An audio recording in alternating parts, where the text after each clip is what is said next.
Assalamualaikum warahmatullahi wabarakatuh. Perkenalkan, nama saya Siti Azhara dengan NIM 2310611120015.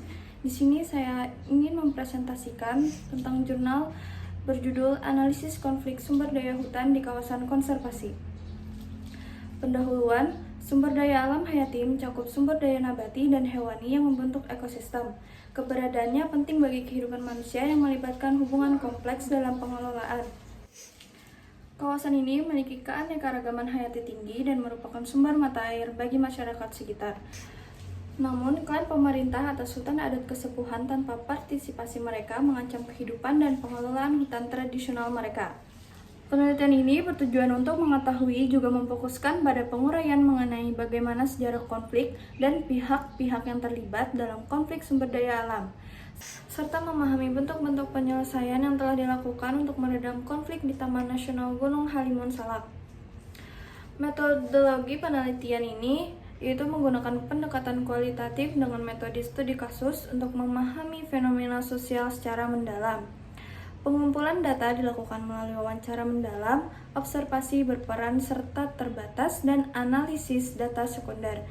Konflik didefinisikan sebagai pertarungan antara individu atau kelompok yang muncul dari perbedaan nilai, pandangan, dan kelangkaan sumber daya alam.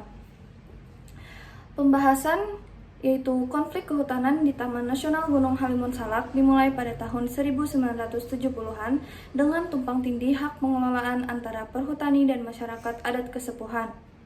Ketegangan meningkat pada 1983 ketika pemimpin kesepuhan Abah Anom membuka lahan di area yang dianggap milik perhutani. Meskipun ada musyawarah untuk menyelesaikan masalah, permasalahan baru muncul setelah SK Kementerian Kehutanan nomor 282/1992 menetapkan kawasan tersebut sebagai taman nasional, membatasi akses masyarakat untuk mengelola sumber daya hutan. Upaya penyelesaian konflik di Taman Nasional Gunung Halimun Salak telah dilakukan oleh pemerintah dan masyarakat kesepuhan. Beberapa langkah yang diambil yaitu meliputi penawaran zona khusus budaya, pengelolaan bersama, pengajuan peraturan daerah. Meskipun negosiasi telah dilakukan, belum ada kesepakatan tercapai, sehingga diperlukan mediasi untuk mengakomodasi keinginan kedua belah pihak. Kesimpulan yang dapat saya sampaikan yaitu sejarah konflik sumber daya alam di Taman Nasional Gunung Halimun Salak dimulai pada tahun 1970-an, ketika perhutani mengelola kawasan tersebut. Konflik muncul akibat penyerobotan lahan oleh masyarakat kesepuhan dan tumpang tindih antara hutan adat dan hutan produksi.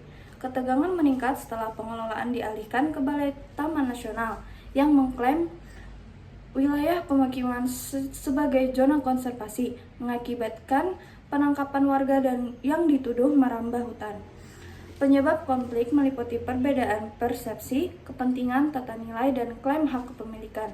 Pihak Taman Nasional menganggap kawasan sebagai milik negara, sedangkan masyarakat adat menganggapnya sebagai warisan leluhur. Upaya penyelesaian telah dilakukan melalui negosiasi, tetapi belum mencapai kesepakatan. Diperlukan mediasi untuk mengakomodasi kepentingan kedua belah pihak. Sekian dari presentasi saya ucapkan terima kasih. Wassalamualaikum warahmatullahi wabarakatuh.